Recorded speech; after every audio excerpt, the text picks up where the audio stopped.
Oh.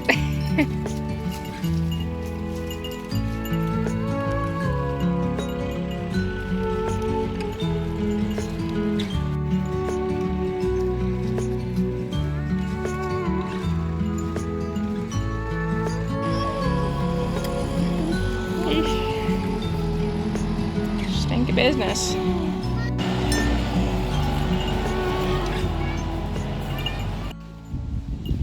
Alright, well, I know that I said that I wouldn't, and that I would plan for like middle of March.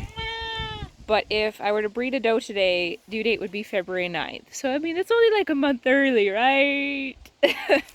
But it looks like Sage is in heat, and she's one that I wouldn't mind breeding early. Just because if she does have a doeling, I would really like to keep it back. And earlier born kids hopefully grow a little bit better than the later born kids. Not always, but sometimes. So anyways, I'm going to pull out the buck that I had in mind for her and see if he is ready to do anything.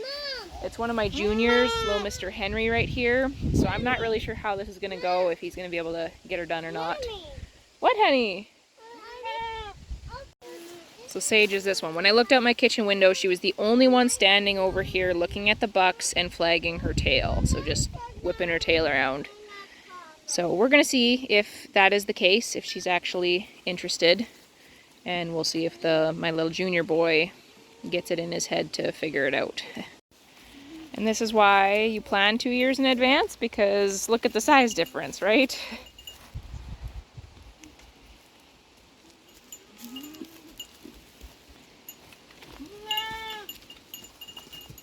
No, come on. Okay, she's definitely in heat, or at least the beginning of a heat. Which I'm not surprised, because the temperatures dropped last night and it's a little bit chilly today. But Henry, I think she just, sometimes they view them as a baby, these little juniors, and they just pick on them. So he didn't even make one bucky sound. He sniffed her for a long time, but just then left her. And sometimes these boys and their little pea-sized brains take a little while to get the juices going. So I have to go to plan B, possibly.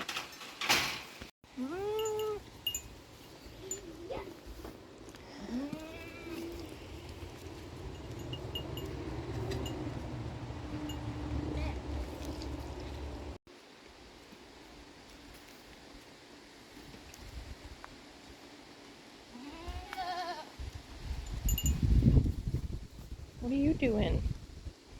Don't tell me that everybody's gonna start at the same time. You just got to sniff, buddy. You haven't even sniffed. He's more interested in finding some breakfast. Why you guys gotta be so dumb sometimes?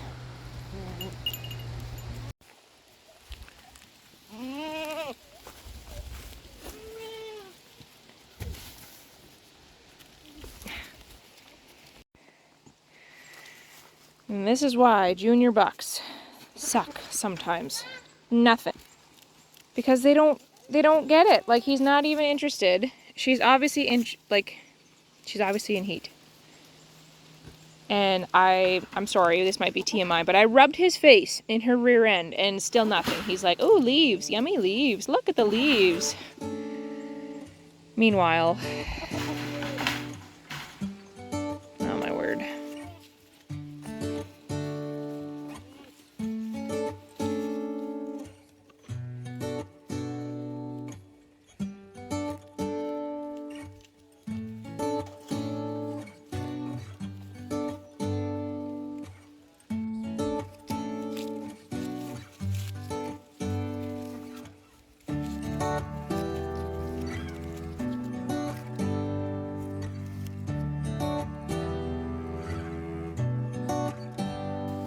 I think a second doe has joined the party.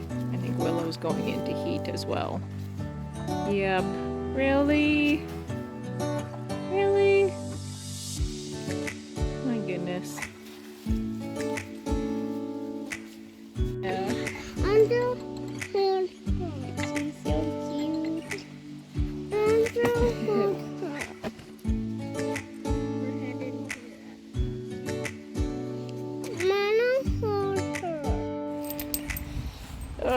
this fall air, this cold, chilly morning, I'm like, I want babies.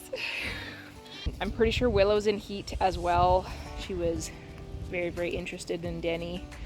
So I'm like, maybe I should just breed her. And here's my thinking. So I already have had Sage get bred to Denny. And she is my doe that had Staph aureus this spring, as well as Willow. So unfortunately, Willow and Sage are both on the potential cull list. And I know that that sounds brutal and not sensitive, but Staph aureus is awful. And once they get it, it is very unlikely that they will forever be rid of it. The chances are very likely and very high that they will have Staph aureus when they freshen again next spring. I don't even know if I'm going to be able to milk them, because potentially, instead of it being subclinical this time, it could actually be worse. And so there is a possibility that their milking days are over.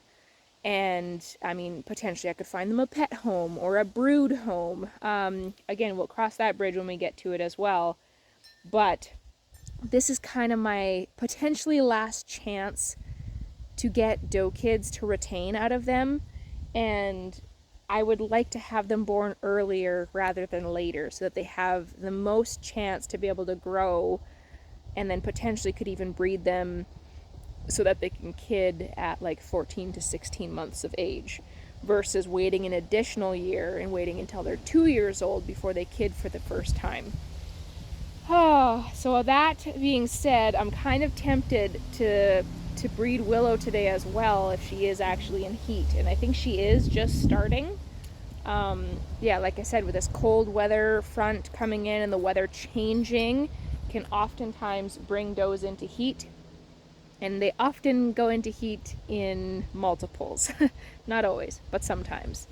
And then if I do get her bred, that leaves 2 does. That leaves Girly, my dry yearling, and then Daisy, who will be, she is currently a dry 2-year-old because of a long story with her. I don't know if Daisy's going to be able to get bred and actually hold a pregnancy, but we'll see. She is one of the ones where she is small. She was stunted from before when I bought her.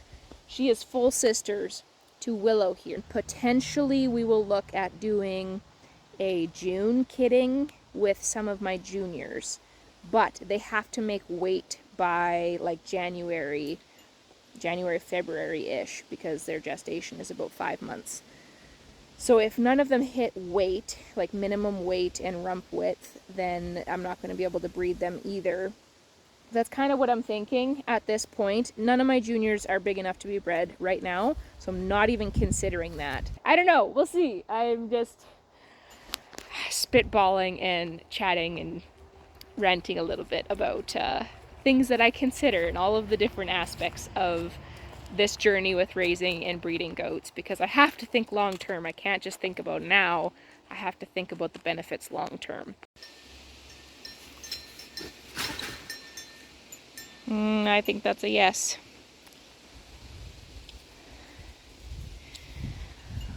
I might try to pull him out now that he's had his breakfast and he's not just ravenously hungry, and we will see if she tolerates him. If not, then I think I will probably breed her to Denny. He's this one right here. He's longer. He has a bit of a better rump. Definitely a better top line, better sharpness of shoulders. This guy, his top line's a little wonky. He goes down in his chine and then he comes up at his rump and then he slopes off really hard. He's not a terrible option. I just honestly wasn't really planning to use him.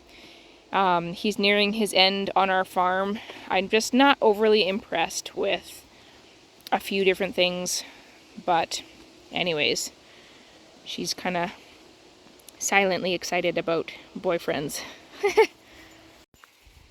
Why? My juniors were so bucky like a month ago, sniffing the girls and everything, and now he's just not. Oh, nope. Why? Come on, he's so nice. He could do such great things for her.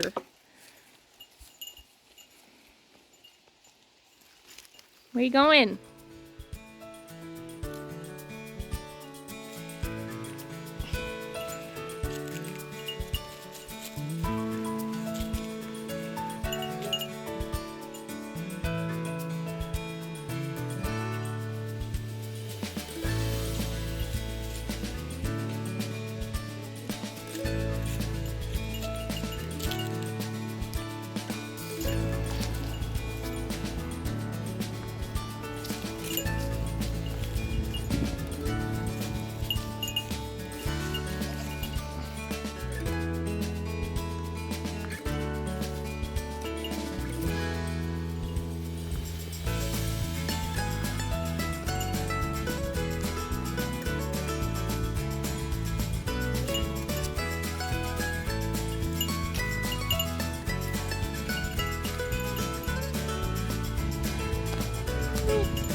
Well, what's done is done. Obviously there's a chance that Willow or Sage or both don't catch for some reason, but I let him breed each of them 3 times and then pulled them. And I'm hoping that they're early enough in the cycle that we did the doling method potentially, is where you breed them just a couple times as early in their cycle as possible. And then I guess we'll see. Both of them had bucks this spring. So Willow here had a single buckling, and then Sage had, where is she? Whoa.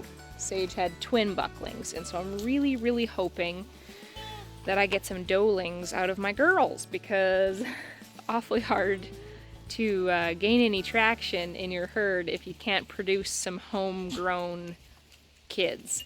And as much as I love working with my mentor breeder, who I purchased a bunch from this spring, and other breeders, shopping around, it's a lot of work. It's very time consuming, and without seeing those does firsthand and in person, you're just going based off of pictures and what that breeder tells you.